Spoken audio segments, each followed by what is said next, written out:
Hi, and thank you so much for popping by. My name is Dr. Rita Pobaluzzi, and you're most welcome to this conversation today. My mind today is the topic of trophy hunting and elephants in Botswana. And although my focus is on Botswana, the debate around the concept of trophy hunting also applies to other sub Saharan African countries, right? Which is typically where you will find the highest numbers of elephants globally. When we talk about the highest number of elephants in the world, these numbers are concentrated in the sub-Saharan African region, right? So in the case of the top four countries, these are Botswana, Gabon, Zimbabwe, and Tanzania, right? So in the case of Botswana, it has the highest number of elephants in the world with 132, estimated 132,000 elephants that are found in Botswana alone. And then Gabon has about 95,000, Zimbabwe and Tanzania also closely following that number. The reason I want to talk about this idea of trophy hunting and elephant conservation methods and measures is because this conversation is typically very top heavy.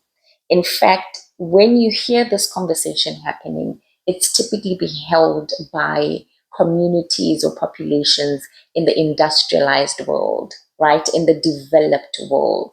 They are the voices that we hear more of when we talk about trophy hunting and elephant conservation methods. Now, the missing perspectives in this case for me has always been the subaltern communities, right? The communities that are living closely with the wildlife, the communities that are living closely with these elephants, such as in the case of Botswana, which is why I can understand the frustration in the statement that was made by the former president of Botswana, Dr. Mokwetsi Masisi, right? I think it was last year, actually, no, the year before. We're in the new year now. It was in 2024 or so when he said, those who are complaining about the trophy hunting seasons and those who are complaining about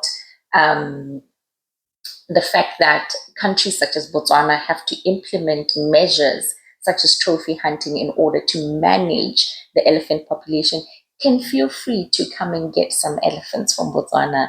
He said they are more than happy to share these elephants with the rest of the world. They have no worries at all, right?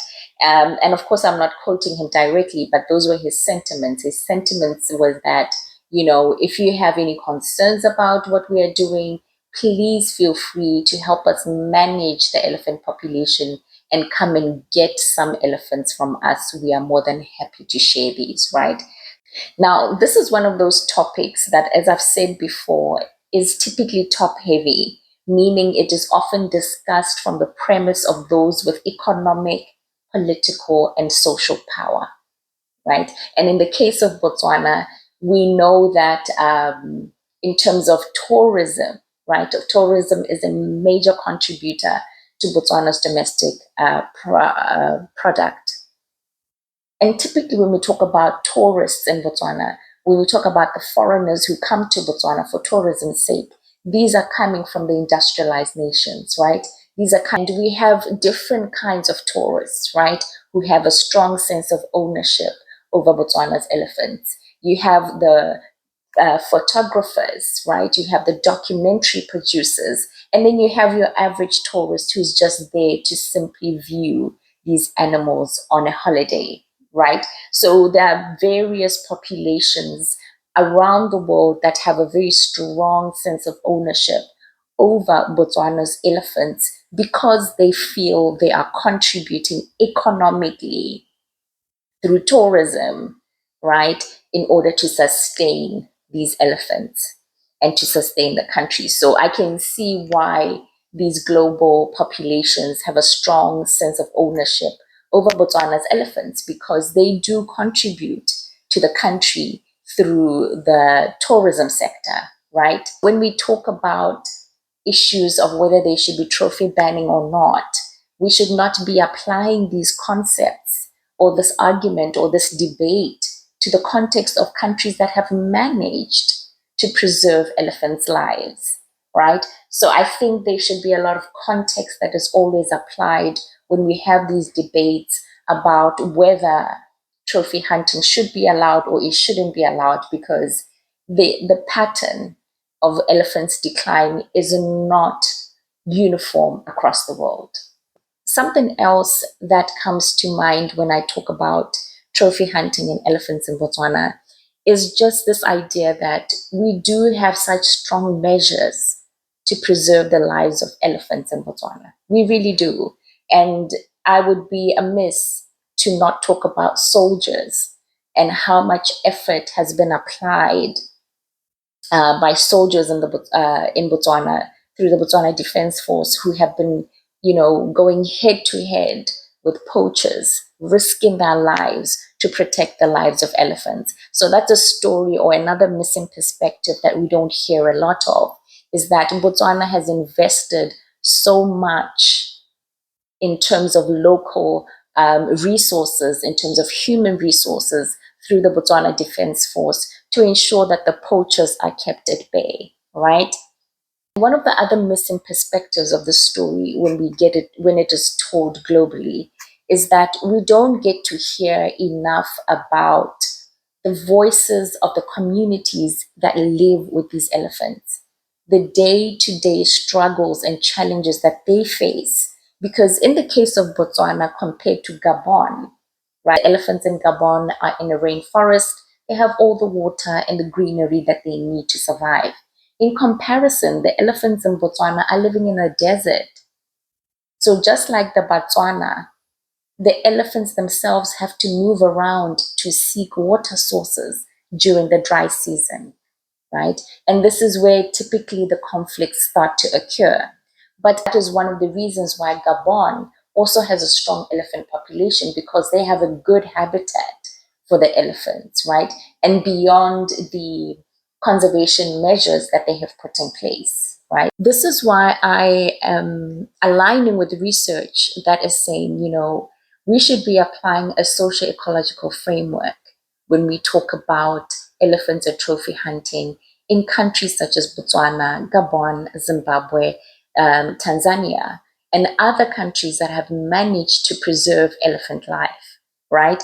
The socio-ecological framework can help us to look at the story from the various perspectives and not only just from the top heavy perspective, right? So we are able to understand the story from the subaltern communities. We're able to understand the story from the wildlife conservationists, and we're also able to understand the story from the governmental perspectives, right? So I absolutely agree that all these voices need to come together. And most importantly, all of these voices have something to contribute to this particular scenario. So only hearing the story from the top, then we are definitely not doing justice to the people at the bottom, right? To the communities that are living with these wildlife and elephants, right?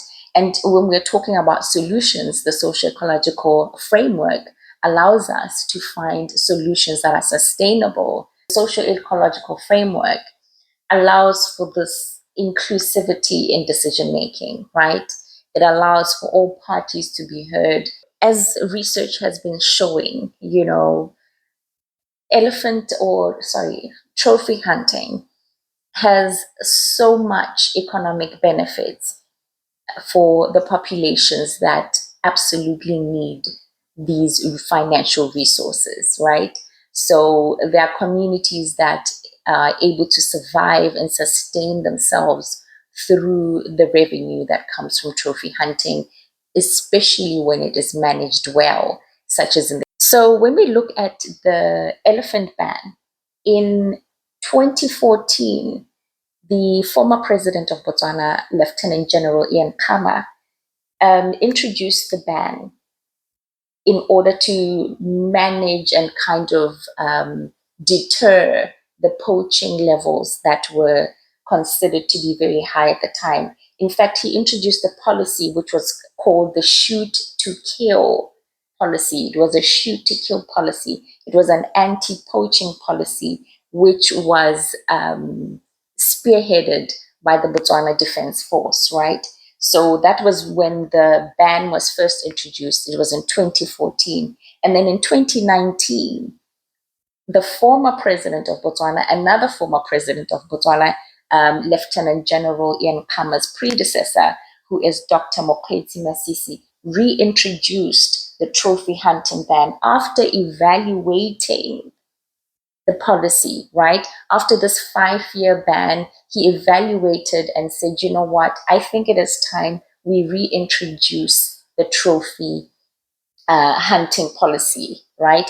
And of course, there were murmurs about how this was a politically motivated decision and not an environmentally motivated decision.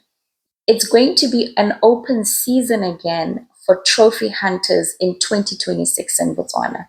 And this is why this conversation is coming up again, because Botswana will be back in the spotlight, having to defend itself against the global activists, the global conservation people who will be complaining that elephant lives are at risk.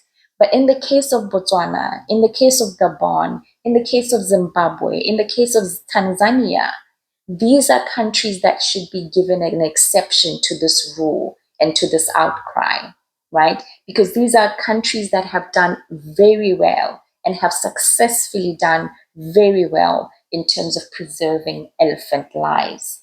And therefore, context has to be key. Heidi, my friend, I thank you so much for popping by.